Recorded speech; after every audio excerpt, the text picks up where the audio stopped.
제7품 산 사람과 죽은 사람 모두에게 이익됨. 그때 지장보살 마하살이 부처님께 말씀드렸다. 세존이시여, 제가 이 연부제 중생을 살펴보니 행동하고 생각하는 것이 제 아닌 것이 없습니다. 훌륭한 이를 만나 착한 마음을 내더라도 처음에 낸 마음을 지키기 어렵고 악한 인연을 만나면 생각에 점점 죄를 더하게 됩니다. 이러한 무리들은 마치 무거운 짐을 지고 진흙길을 걷는 것과 같아서 갈수록 지치고 점점 무거워져 발이 더욱 깊이 빠져드는 것과 같습니다. 다행히 선지식을 만나면 선지식이 그 짐을 덜어주거나 전부를 대신 져주니 이는 선지식에게 큰 힘이 있기 때문입니다. 그리하여 다시 그를 부축하여 힘을 내게 도와주고 인도하여 평지에 이르면 지나온 험한 길을 살피게 하여 두 번 다시 그런 곳을 지나가지 않도록 합니다. 세존이시여, 악을 익힌 중생은 잠깐 사이라도 한량없는 죄를 저지르게 됩니다. 모든 중생들은 이와 같은 습성이 있으므로 임종할 때 가족들이 마땅히 그를 위하여 복을 지어 앞길을 열어 주어야 합니다. 이때에는 깃발과 일상을 달거나 등을 밝히거나 존귀한 경전을 읽거나 부처님과 모든 성인의 존상 앞에 공양을 올려야 합니다. 부처님과 보살 벽지부를 생각하며 한 분 한 분의 명호를 분명히 불러서 임종하는 사람의 귀에 들려주어 마음에 새겨지도록 하면 그 중생이 지은 악업으로 악도에 떨어지게 되었더라도 가족들이 그를 위하여 성스러운 인연을 닦은 공덕으로 그가 지은 죄가 모두 소멸될 것입니다. 또 그가 죽은 뒤 49일 안에 가족들이 여러 가지 좋은 공덕을 지어주면 그 중생은 영원히 악도를 여의고 인간과 천상에 나서 뛰어나고 좋은 즐거움을 받게 되며 현재의 가족들도 한량없는 이익을 받을 것입니다. 그러므로 제가 부처님을 모신 지금 천룡팔부와 인간 아닌 이들과 연부제 중생에게 임종하는 날에 살생을 하지 말고 모든 악업을 짓지 말며 귀신을 숭배하거나 도깨비들에게 제사하여 절하고 구하는 일 따위를 하지 말라고 권합니다. 왜냐하면 살생을 하거나 귀신에게 제사를 지내는 것이 털끝만큼도 죽은 사람에게 이익이 되지 않으며 죄만 더욱 깊고 무겁게 할 뿐이기 때문입니다. 설령 현생에 성현의 위실력을 얻어 내생에 인간이나 천상에 나게 되더라도 임종할 때 가족들이 악을 지으면 죽은 사람이 그 재앙에 대해 변론하느라 좋은 곳에 남이 없어 늦어지거늘 하물며 임종하는 사람이 생전에 작은 성군도 짓지 않았다면 그 본업에 따라 스스로 악도의 과보를 받게 되는데 가족들이 다시 악업을 더해야 되겠습니까? 그것은 마치 먼 길을 가는 사람이 식량은 떨어진 지 사흘이 되었고 100근이 넘는 짐을 졌는데 이웃 사람을 만나서 그가 또 작은 짐이라도 얹으면 어려움이 더 커지는 것과 같습니다. 세존이시여, 제가 연부제 중생을 보니 모든 부처님의 가르침에 따라 착한 일을 털 하나 물 한 방울 모래 하나 먼지 한 톨만큼만 하더라도 이로 인한 이익은 모두 자신이 얻게 됩니다. 이 말씀을 하실 때 법회 중에 대변 장자가 있었다. 이 장자는 오래전에 무생법을 증득하였으며 사바세계 중생을 교화 제도하느라 장자의 몸을 나타낸이었다. 그가 합장 공경하고 지장보살께 여쭈었다. 보살이시여, 이 남연부제의 중생이 목숨을 마친 뒤에 그의 가족들이 그를 위하여 공덕을 닦고 죄를 베풀어 여러 가지 선한 일을 하면 목숨을 마친 사람이 큰 이익을 얻어 해탈할 수 있으니까? 지장보살이 대답하였다. 장자여, 내가 지금 부처님의 위실력을 받들어 미래와 현재의 모든 중생들을 위해 간략히 말하겠습니다. 장자여, 미래와 현재의 모든 중생들이 임종할 때에 한 분의 부처님 보살 벽지불의 명호만 들어도 제가 있고 없고를 가릴 것이 없는데 가릴 것 없이 모두가 해탈을 얻을 것입니다. 살아있을 때 선한 일보다 죄를 많이 지은 사람이 죽은 뒤 가족들이 그를 위하여 훌륭한 공덕을 지어 복을 닦아주게 되면 그 공덕의 7분의 1은 죽은 자에게 돌아가고 나머지는 나머지 6은 산 사람의 이익이 됩니다. 그러므로 미래와 현재의 선남자 선여인은 이 말을 명심하여 스스로 복을 닦으면 그 공덕을 모두 얻을 수 있습니다. 죽음이 불현듯 닥쳐오면 어둠 속에 헤매는 혼신이 되어 자신의 죄와 복을 알지 못하고 49일 동안 바보와 기머거리처럼 지내다가 염라대왕 앞에서 모든 업과를 따지는 심판이 있은 뒤에야 업에 따라 새로운 생을 받게 됩니다. 앞길을 알지 못하는 동안에 근심과 고통이 천만 가지인데 더구나 모든 악도에 떨어진다면 어떠하겠습니까? 목숨을 바친 사람이 아직 생을 받지 못하는 49일 동안은 모든 가족과 친척들이 복을 지어 고통에서 구해주기를 간절히 바라다가 이날이 지나면 자신이 지은 업에 따라 과보를 받게 됩니다. 그가 죄 많은 중생이라면 천년 만년을 지나도 해탈할 일이 없을 것이며 오무간 지옥에 떨어질 큰 죄를 지어 대지옥에 떨어진다. 천겁만겁토록 온갖 고통을 받습니다. 장자여 이런 죄업 중생이 목숨을 마친 뒤에 가족과 친척이 그를 위해 영제를 베풀어 선업을 도와줄 때는 죄를 마치기 전이나 죄를 올리는 동안 쌀뜨물이나 나무 잎사귀 등을 함부로 땅에 버리지 말고 모든 음식을 부처님과 스님들께 올리기 전에 먹지 말아야 합니다. 만약 이를 어기고 먼저 먹거나 정성스럽고 정갈하게 만들지 않으면 이 망자는 복력을 얻지 못합니다. 그러나 정성을 다하여 청정하게 만든 음식을 부처님과 스님들께 올리면 망자는 그 공덕의 7분의 1을 얻게 됩니다. 그러므로 장자여 연부제의 중생이 목숨을 마친 부모나 가족들을 위하여 지극한 마음으로 정성스럽고 청정하게 제를 베풀어 공양을 올리면 산 사람과 죽은 사람 모두가 이익을 얻는 것입니다. 이 말씀을 하실 때 도리천궁에 있던 천만억 나유타의 연부제 귀신들 모두가 한량없는 보리심을 발하였고 대변장자는 가르침을 받들고 기뻐하며 절하고 물러났다.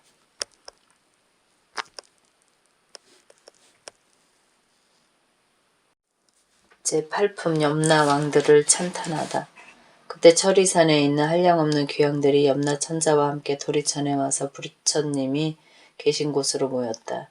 이를테면 악독귀양, 다학귀양, 대쟁귀양, 백호귀양, 혈호귀양, 적호귀양, 산왕귀양, 미신귀양, 전광귀양, 낭화귀양, 천왕귀양, 담수귀양, 부석귀양, 주모귀양, 주화귀양, 주복귀양, 주식귀양, 주재귀양, 주축귀양, 주궁귀양, 주수귀양, 주매귀양, 주상귀양, 주명귀양, 주질귀양, 주엄귀양, 삼목귀양, 사목귀양, 옥목귀양, 기리실왕, 대기리실왕, 기리차왕, 대기리차왕, 아나타왕, 대아나타왕 등이었다. 이들 큰 귀양들은 각각 100천의 작은 귀양들을 데리고 모두 연부제에 있으면서 각자 맡은 바와 머무는 곳이 따로 있었다. 이 모든 귀양들은 염라천자와 함께 부처님의 위실력과 지장보살의 힘을 받들어 도리천에 올라와 한쪽에 서 있었다. 그때 염라천자가 무릎 꿇고 합장하며 부처님께 말씀드렸다. 세존이시여 저희들이 지금 부처님의 위실력과 지장보살 마하살의 힘을 받들어 이 도리천의 큰 법회에 오게 된 것은 좋은 이익을 얻을 수 있기 때문입니다. 제가 궁금한 것이 있어 감히 세존께 여쭙나니 세존이시여 저희를 위해 자비로서 말씀하여 주옵소서. 부처님께서 염라천자에게 말씀하셨다. 그대는 무엇이든 물어보라. 내 그대를 위해 말하겠노라. 이때 염라천자가 세존을 우러러 절하고 지장보살을 돌아보고는 부처님께 말씀드렸다. 세존이시여 제가 지장보살을 보니 육도 중에 있으면서 백천가지 방편으로 제고중생을 끊임없이 제도하면서 피로와 괴로움을 마다하지 않습니다. 지장보살에게 이와 같은 불가사의한 신통한 힘이 있음에도 모든 중생은 제보에서 벗어났다가도 오래지 않아 또 악도에 떨어집니다. 세존이시여 지장보살에게 이와 같은 불가사의한 신력이 있음에도 어찌하여 중생들은 옳은 법을 의지하지 않아 영원한 해탈을 얻지 못하는지요. 세존이시여 저를 위해 말씀하여 주옵소서. 부처님께서 말씀하셨다. 남녀 무죄의 중생은 성품이 억세고 거칠어 다스리고 길들이기 어렵지만 지정보살은 백천겁 동안 이와 같은 중생들을 하나하나 구제하여 해탈로 이끌고 있다. 이러한 죄인들과 큰 악도에 떨어진 중생들까지도 지정보살이 방편력으로 그들이 숙세의 일을 깨닫게 하여 근본 어변에서 구제하건만 연부죄의 중생들을 악습이 무겁게 맺혀 구제되었다가도 금방 돌아가므로 지정보살이 오랜 겁을 지내면서 수고롭게 제도하여야 비로소 해탈하게 된다. 비유하자면 어떤 사람이 정신이 흐려 자기 집을 잃고 헤매다가 험한 길로 잘못 들었었는데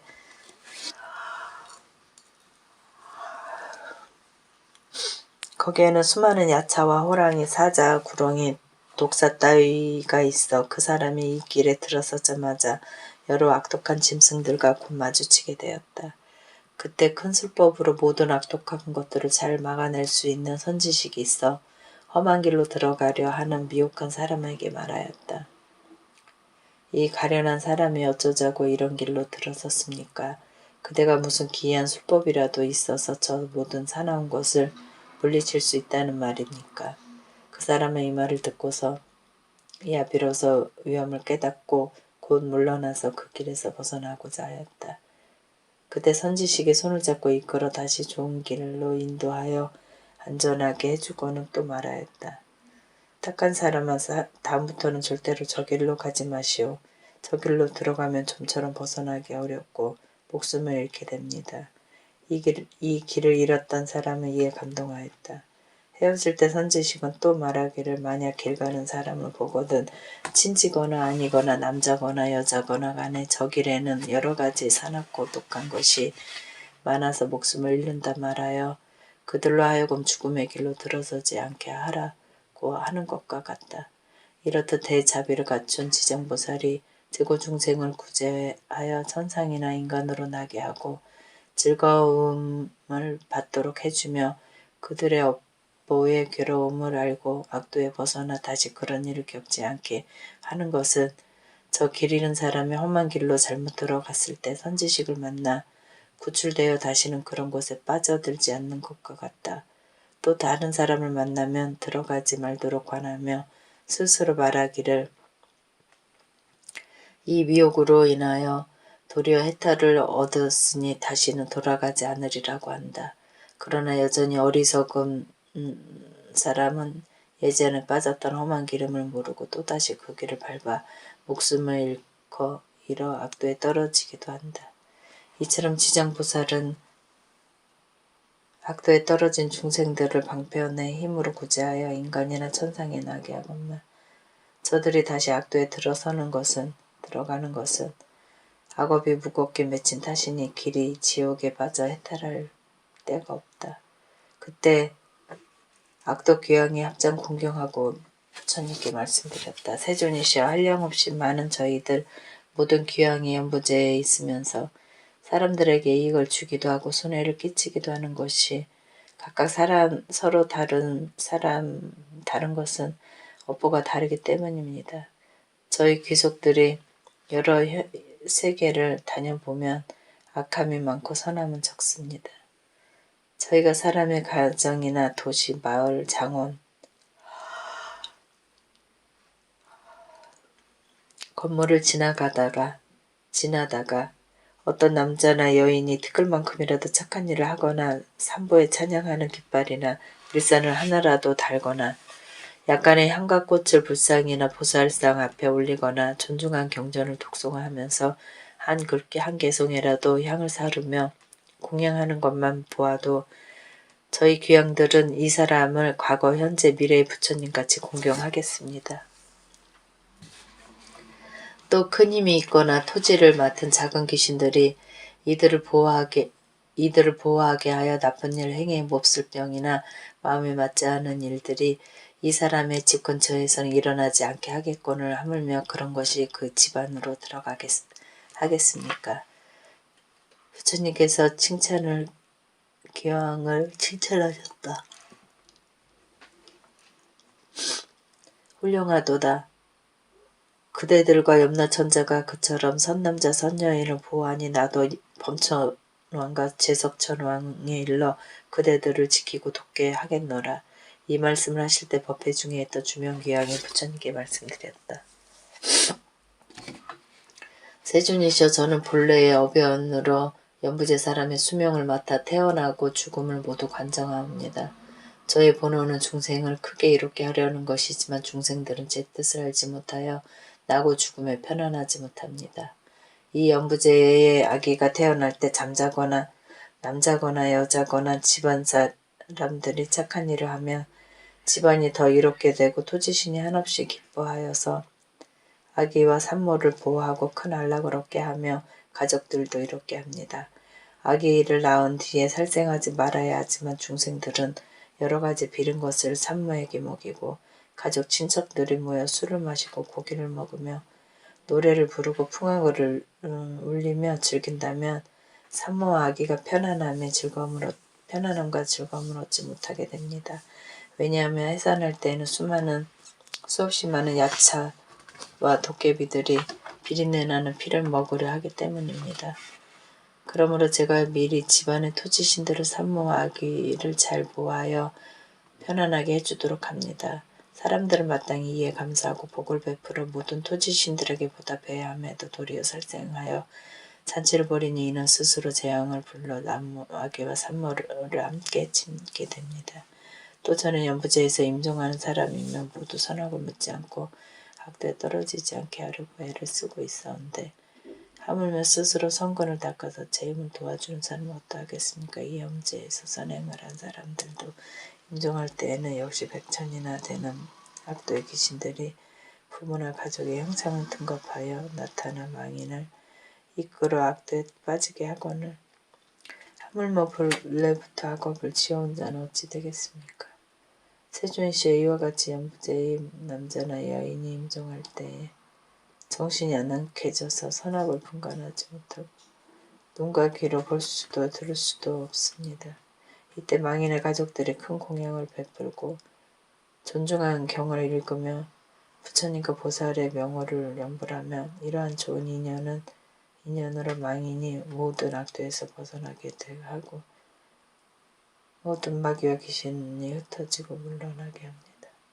세존이시여, 제가 살펴보아 어떤 중생이든 임종할 때 한 부처님의 명호나 한 보살의 명호, 대승경전의 한 구절이나 한 개송이라도 듣는다면 이런 사람들은 오무간 지옥에 떨어질 살생제를 제한 작은 악업으로 악도에 떨어질 자는 모두 해탈을 얻게 하겠습니다. 부처님께서 주명귀양에게 말씀하셨다. 그대가 대의 자비로 큰원을 세워 남과 죽음을 맞는 모든 중생을 보호하니 미래세의 남녀 중생이 나고 죽을 때 그대는 이 서원에서 물러서지 말고 모두를 해탈시켜 길이 안락을 얻도록 하라. 기왕이 부처님께 말씀드렸다. 원컨대에서 염려하지 마옵소서. 저는 이 몸이 닿도록 생각마다 연부제의 중생들을 보호하여 날 때나 죽을 때 모두 안락을 얻게 하겠습니다. 다만 저는 다른 모든 중생들이 나고 죽을 때에 제 말을 믿고 받아들여 모두가 해탈을 얻고 큰 이익을 얻기를 바랍니다. 그때 부처님께서 지장보살에게 말씀하셨다.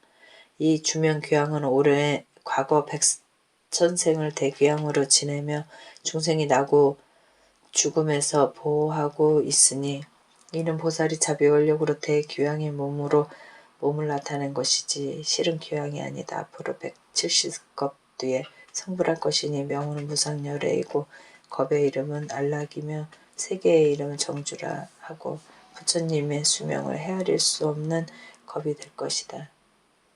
그 부처님의 수명은 헤아릴 수 없는 겁이 될 것이다. 지장보살 마하살이여, 이 대귀양의 일은 이렇게 불가사의하고 그가 제도하는 하늘과 사람들 또한 헤아릴 수 없을 것이다.